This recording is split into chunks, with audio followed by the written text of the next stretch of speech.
You left. That single action, the decision to stop reaching, to stop trying, to stop being the one who's always there, created a seismic shift in the dynamic that you probably don't fully appreciate yet. From the avoidant person's perspective, something catastrophic just happened. The person who was supposed to always be there, the person who could always be counted on to come back, the person who validated their existence by wanting them despite everything, that person is finally actually gone. And this is where you need to understand something crucial. Your absence is not abstract to them. It's not theoretical. It's not something they can rationalize away or minimize. Your absence is visceral. It's physical. It's the silence when they expect a message. It's the absence of your presence when they think about you. It's the empty space where your energy used to be. And for an avoidant person who has spent their entire life managing closeness through distance, your actual absence is the one thing they can't control their way out of. The thing about avoidant people is that they're actually very aware of when they're losing you. They notice it long before you leave. They feel your withdrawal starting to happen, and they know exactly what it means.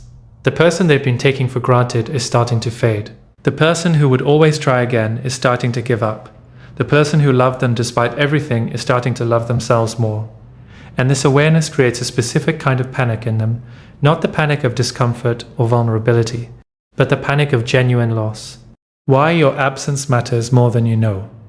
The avoidant person built their entire relational world around the premise that people will always be there if they want them to be. That distance doesn't actually end things. That withdrawal is a tool that keeps people at bay but doesn't push them away forever. That they can have someone in their life as a kind of backup, a fallback.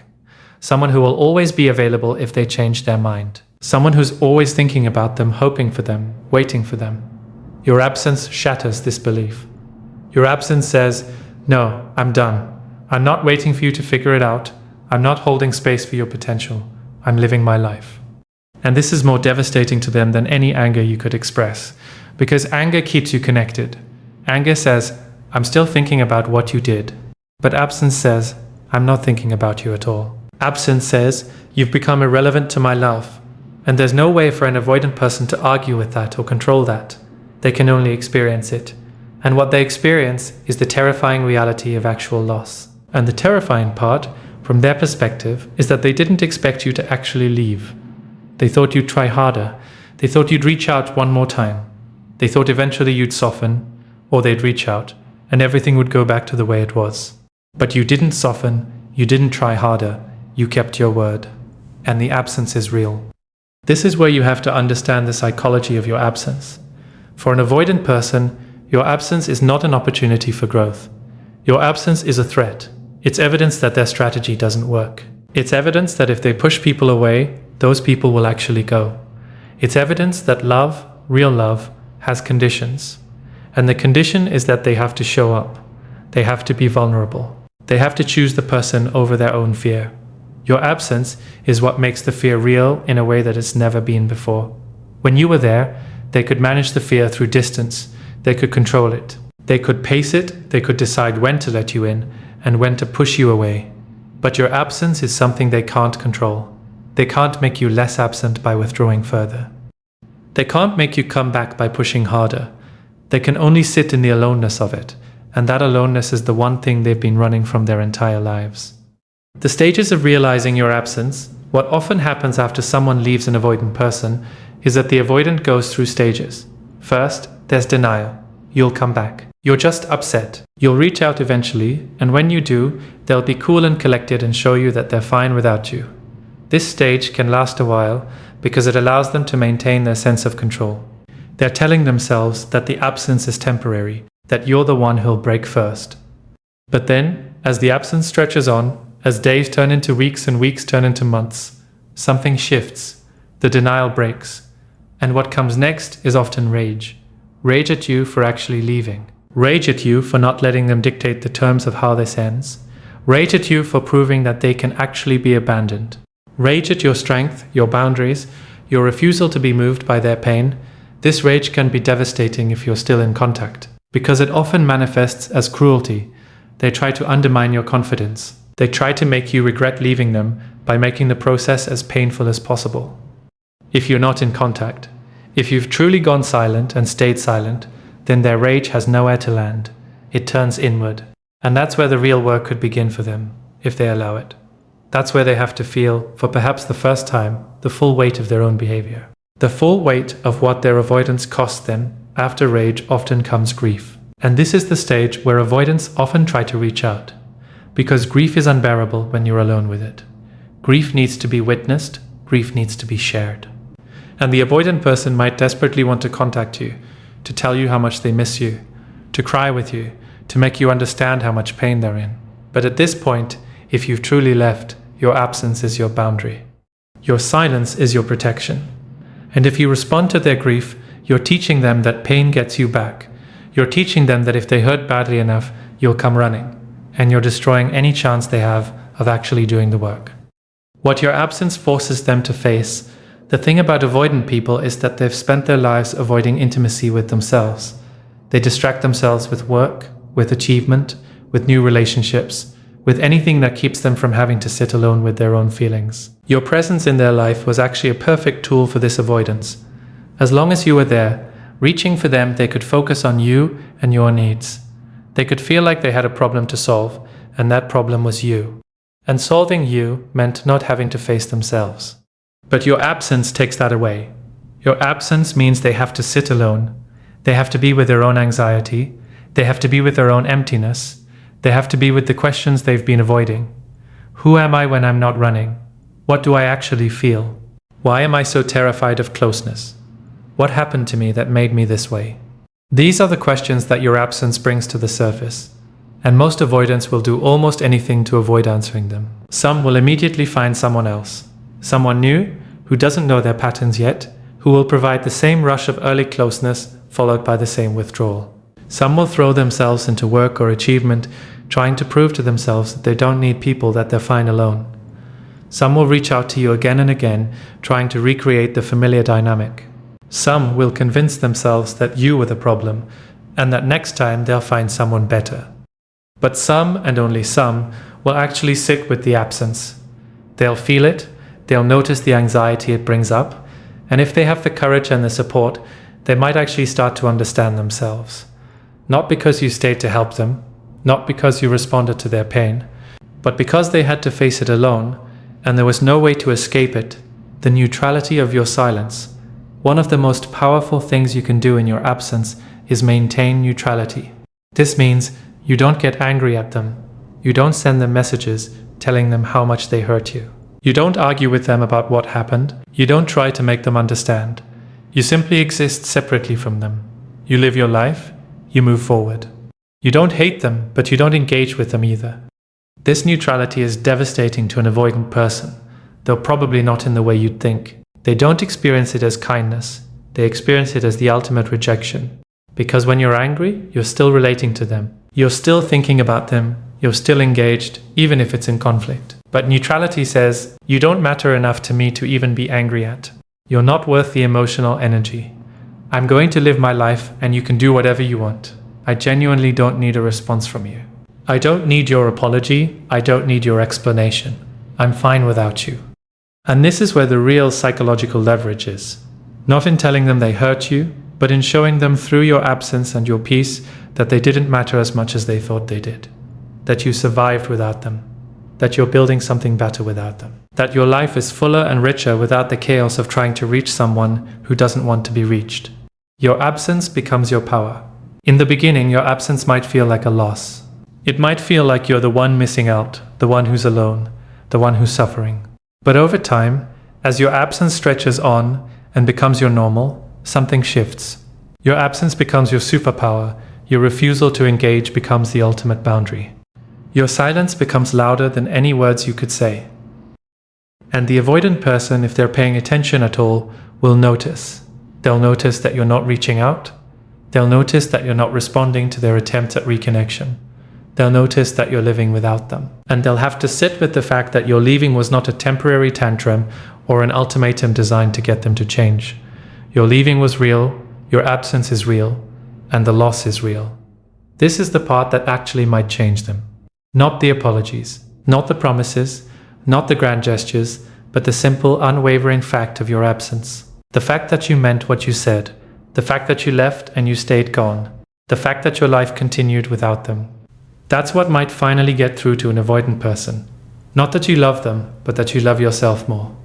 Protecting your absence from your own softness, the hardest part of maintaining your absence is resisting the pull to break it. Because you will miss them sometimes. Because you'll remember the good moments. Because you'll wonder if you were too harsh, if you gave up too soon, if you should reach out just once to see how they're doing. And these moments of weakness are exactly where you need to stay strong. Every time you're tempted to break your absence, remember this. Breaking your absence teaches them that your absence isn't real. It teaches them that if they wait long enough, if they suffer dramatically enough, if they reach out at the right moment, you'll soften and come back. It teaches them that your boundary was negotiable. And if your boundary is negotiable, then everything you've built by leaving is negotiable. Your absence only has power if it's real. Your silence only matters if you maintain it. Your boundary only protects you if you don't cross it. And the moment you reach out, the moment you respond to their attempts at reconnection, the moment you let them back into your life in any capacity, you've lost the one tool that might actually create the conditions for them to change. What happens when the absence finally lands? For some avoidant people, there will come a day when your absence finally lands, when they realize that you're really gone, that you're not coming back, that the distance they created is now permanent.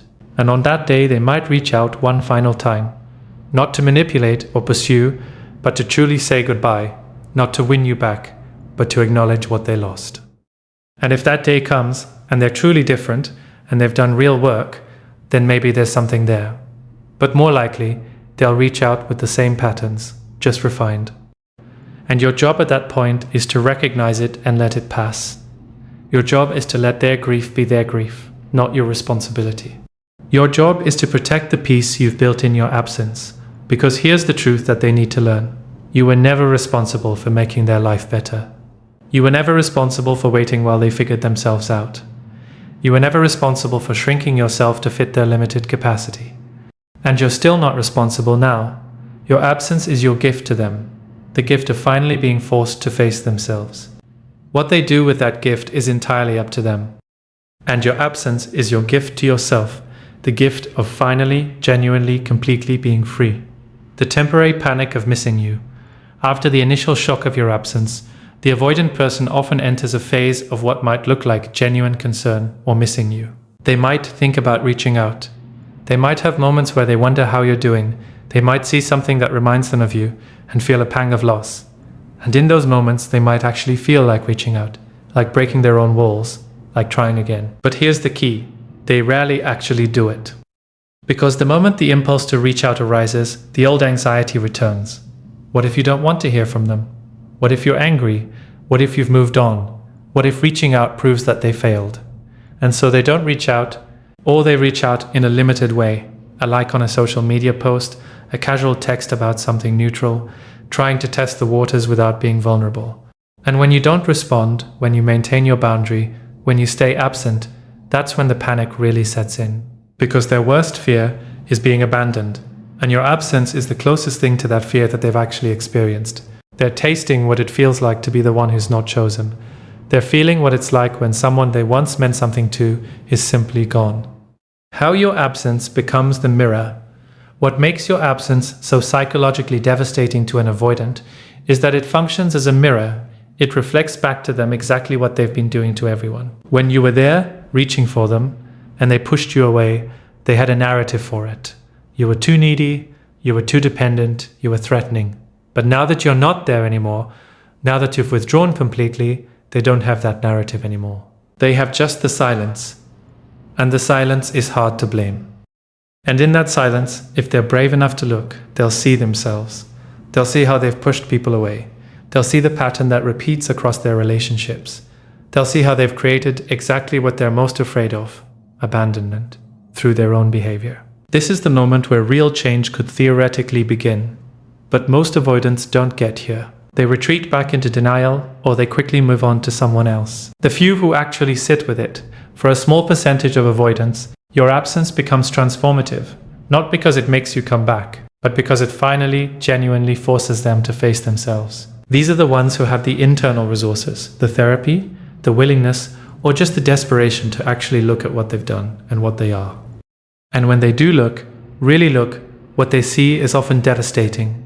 They see someone who spent their entire life protecting themselves from love by keeping everyone at a distance. They see someone whose greatest fear, abandonment, is the natural consequence of their own strategies. They see that the independence they were so proud of is actually isolation. And they see that the person they lost was probably the best thing that ever happened to them. And they destroyed it through their own unconscious patterns. If they do real work from this place, if they go to therapy, if they examine their childhood, if they start to understand where this all came from, if they practice tolerance for the anxiety of intimacy, then real change can happen. But it's slow, it's painful, and it happens long after you're gone. They don't change in order to get you back. They change because they finally can't keep living the way they've been living. The gift your absence gives you. While your absence might be devastating for them, it's liberating for you. Because every day that you maintain it, you're cementing your healing. Every day that you don't respond to their outreach, you're reinforcing your boundary. Every day that you don't hope, you're freeing yourself from the prison of waiting. Your absence lets you build a life that doesn't revolve around their presence or their absence. Your absence lets you invest in friendships that are reciprocal, in work that matters to you, in yourself. Your absence creates space for you to discover who you actually are when you're not trying to be small enough to fit into their emotional capacity. Your absence is the greatest gift you could give to yourself. And paradoxically, your absence is also the greatest gift you could give to them, though they won't experience it as a gift initially. Your absence is what might finally teach them what they need to learn. Not that you love them, but that people have limits. Not that intimacy is possible, but that it requires them to show up. Not that they're unlovable, but that they're responsible for their own healing. The day you realize you don't think about them anymore, there will come a day when you realize that you haven't thought about them in a week, then 2 weeks, then a month, and this day, when it comes, is profound. Because it means you've moved on. Not moved on to someone else, necessarily, but moved on to yourself. Your brain has released the obsessive tracking of their behavior. Your nervous system has stopped trying to solve the puzzle of them. You've actually, genuinely, completely moved forward. And when this day comes, you'll realize something even more important. You're whole without them. You were whole all along. The relationship wasn't where your wholeness came from. Your peace doesn't depend on their transformation. Your worth isn't tied to whether they realized what they lost. This is the ultimate victory of your absence. Not that they finally understand. Not that they finally reach out. Not that they finally change. The ultimate victory is that you realize you don't need any of those things in order to be okay. You're okay. You're actually, genuinely, completely okay. The permanence of your boundaries. What your absence teaches, if it's real, if it's maintained, if it's unwavering, is that some boundaries are permanent, that some endings are final, that some people lose you forever, not because you're punishing them, but because you're protecting you. And the clarity of that boundary, the finality of it, is actually more merciful than any ambiguous maybe. It forces them to accept the reality instead of living in the false hope that someday you might come back. Your absence says, I am done, I am building my life without you, I am moving forward. And when I look back at you, it will be with compassion for what you're struggling with, but not with any desire to be part of it. That's what your absence really means, and that's why it matters so much. The neurochemistry of your absence, what's happening to the avoidant person on a neurochemical level when you're absent, is significant. Their brain has been organized around a particular rhythm, the pattern of reach and withdrawal, hope and disappointment, closeness and distance. This rhythm creates particular neurochemical states. The anxiety of closeness is familiar, the relief of distance is familiar, even the longing for connection is familiar in a way that actual stable connection would never be. But when you're completely absent, that entire neurochemical rhythm is disrupted. There's no one to reach toward, there's no one to withdraw from, there's no cycle of hope and disappointment. There's just absence. And this absence creates a neurochemical state that they're not used to. A state of genuine aloneness, not the aloneness of solitude, but the aloneness of loss. And this state is deeply uncomfortable. It activates their nervous system in new ways. It creates anxiety that can't be soothed by creating distance, because there's already ultimate distance. This is why some avoidants will reach out repeatedly during your absence. They're unconsciously trying to recreate the familiar neurochemical rhythm. They're trying to restore the pattern that their brain understands. And when you don't respond, When you don't give them the oscillation between connection and disconnection that their nervous system craves, they're forced to sit with a neurochemical state that's unfamiliar and extremely uncomfortable. The evolution of your boundaries. Something important happens as your absence extends. Your boundaries actually become stronger, not through effort, but through time. Every day you don't respond, every day you don't reach out, every day you don't hope, you're literally rewiring your own nervous system. You're teaching your brain that you're safe without them. You're teaching your nervous system that this is the new normal. And as this rewiring happens, the temptation to break your boundary actually lessens. In the beginning, when the absence is fresh and the grief is still acute, your boundary might feel like something you're white-knuckling. It might feel like you're using every ounce of strength to not respond to their messages, not reach out during weak moments, not hope that they'll change. But over time, as your nervous system becomes reorganized around life without them, the boundary becomes easier to maintain. It becomes less of an act of will and more of a natural state. You don't want to reach out anymore. You don't hope anymore. Your boundary isn't something you're maintaining through effort. It's just who you've become. And this evolution of your boundaries is perhaps the greatest indicator that real healing is happening. Not when you can consciously resist the temptation, but when the temptation no longer arises. Not when you're successfully maintaining no contact through willpower, but when no contact is just what feels right. What they're learning, even if they never say it, the avoidant person might never explicitly acknowledge what your absence is teaching them. They might never say, "I understand now that I pushed you away and you're gone forever."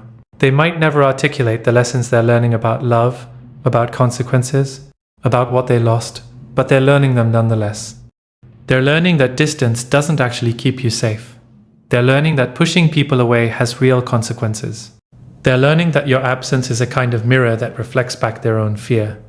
They're learning that love, real love, requires showing up, and that they might not be capable of that.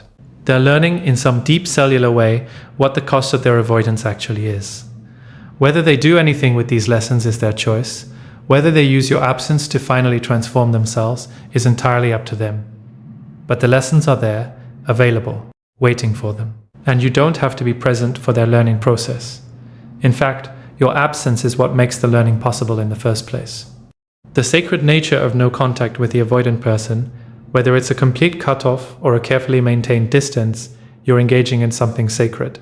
You're protecting your own nervous system. You're honoring your own needs. You're saying, "My peace is more important than your potential growth." This is not selfish, this is not cruel, this is necessary, because your nervous system cannot heal while they're still in your orbit. Your brain cannot rewire itself to expect consistency while you're still responding to their inconsistency. Your heart cannot fully close the door and move on while you're still holding it open a crack, hoping they'll walk back through. And this is the boundary that matters most. The boundary where you finally fully protect yourself. Not to hurt them, not to teach them a lesson, but to save yourself. The long silence that heals. There will be a long silence between you, days, weeks, months, maybe years, where there's no contact, no reaching out, no accidental meetings, no breadcrumbs of information passed through mutual friends. And this silence will be your healing ground. This silence will be where you put yourself back together. This silence will be where you remember who you are when you're not responding to someone else's needs. And the avoidant person will be sitting in the silence too. Sitting in their own absence, learning what it feels like to be the one who's left behind, learning what aloneness actually means when you can't control it or escape it. This silence is not punishment. It's the most honest conversation you'll ever have with them. It's you saying, with absolute clarity and finality, "I'm done. I wish you well, but I'm done." This is the end, and in this silence, both of you will finally, truly, completely understand. Reclaiming your wholeness. Your absence doesn't just hurt the avoidant person. It returns something to you. It returns your wholeness. It returns your sense of self that had been fragmented by trying to be what they needed and managing what they couldn't provide. It returns your peace. It returns your autonomy. It returns you to yourself. And this reclamation of yourself is the deepest work that your absence allows. Because every day that passes where you're not responding to their patterns, you're becoming more yourself.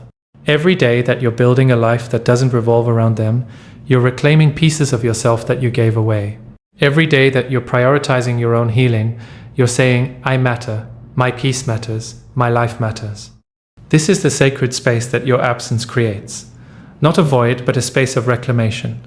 Not an ending, but a beginning. When they finally understand, and there might come a day, maybe in this lifetime, maybe not, when the avoidant person finally, truly understands what they lost. Not just intellectually, but in a way that changes them. When they look back and see clearly what they did. When they see that they had someone who would have loved them deeply if they could have stayed. When they see that your absence was not a rejection but a boundary. And in that moment, they might want to reach out, they might want to say sorry, they might want to explain. But if you've truly healed, if you've truly moved on, that moment won't matter to you anymore. Because you won't be waiting for it. You won't have been holding on to hope for it. You'll be living your life, and there'll be a memory. An important one maybe, but a memory nonetheless. And that's the ultimate power of your absence. Not that it destroys them, but that it frees you so completely that their understanding, their regret, their transformation, none of it is necessary for you to be okay. You're already okay. You moved on. You healed. You found peace. The finality that sets you free. Your absence is final. That's what makes it powerful. Not the hope that someday you'll reconnect. Not the possibility that maybe there's a future version of this where they've changed and you can be together. Not the lingering question of what if. Your absence is final because you've decided it is. Because you've walked away and you're not looking back. Because you've said to yourself, this is over. This is done. I'm moving forward. And that finality is what transforms your absence from a punishment or a test into a genuine ending. And once something is genuinely over, you can finally truly grieve it. You can acknowledge what it meant. You can honor the parts that were real and good. And then you can let it go. Because your absence, truly maintained, truly final, is the ultimate act of self-love. It's you saying, I deserve better. I deserve someone who stays. I deserve peace. And I'm not waiting for you to figure that out. That's what your absence is. That's what it means. And that's why it matters so much that you maintain it. Because in doing so, you're not just changing their life. You're saving your own. The space between loss and freedom, there's a particular space that exists between the moment you leave and the moment you're truly free. It's a space filled with grief, with hope, with doubt, with the temptation to go back. And this space is where your absence is tested most severely. Because in this space, you'll feel the loss acutely. You'll remember the good moments. You'll wonder if you were too harsh. You'll fantasize about them calling, about them understanding, about your life without them. It's just you building something new. It's just you moving forward. And in that quiet disappearing, they'll feel the weight of what they lost. Not because you're making them feel it, but because they're experiencing the natural consequence of their choices. They're experiencing the actual reality of abandonment. Not the panic of your pursuit, not the relief of their withdrawal, but the simple, undeniable reality of actual loss. The permanence you create, every day you maintain your absence, you're creating permanence. You're making the ending more final. You're closing doors that can't be reopened. And this permanence is actually merciful, even though it doesn't feel that way. Because it forces acceptance. It forces the avoidant person to stop living in the fantasy that someday you'll come back. It forces them to accept that this is over. And the moment they truly accept that it's over, not just intellectually but in the depths of their being, that's when the real healing could begin. Not the healing of the relationship, but the healing of themselves. The healing that comes from sitting with what they lost and understanding, finally, what it cost them. Your absence creates that permanence. Your absence makes that acceptance inevitable. And in doing that, your absence is actually the most loving thing you could possibly offer them. Not because it feels loving, but because it's the only thing that might actually change anything. The victory is yours. In the end, your absence is your victory. Not over them, but over the pattern. Over the cycle. Over the belief that you could ever love someone into health. That you could ever be enough to make them want to stay. That you could ever fix what's broken in their attachment. Your absence is proof that you're stronger than the pattern. That you can walk away. That you can say no. That you can choose yourself. And that choice, that single powerful choice to be absent, to let them go, to save yourself, is what will set you free. You don't need them to understand. You don't need them to change. You don't need them to reach out with renewed love and commitment. All you need is to keep living. All you need is to keep moving forward. All you need is to honor yourself so completely that their presence or absence becomes irrelevant to your peace. And that right there is the ultimate power of your absence. not what it does to them, but what it does to you. It frees you, it heals you, it transforms you. And in the end, that's all that really matters.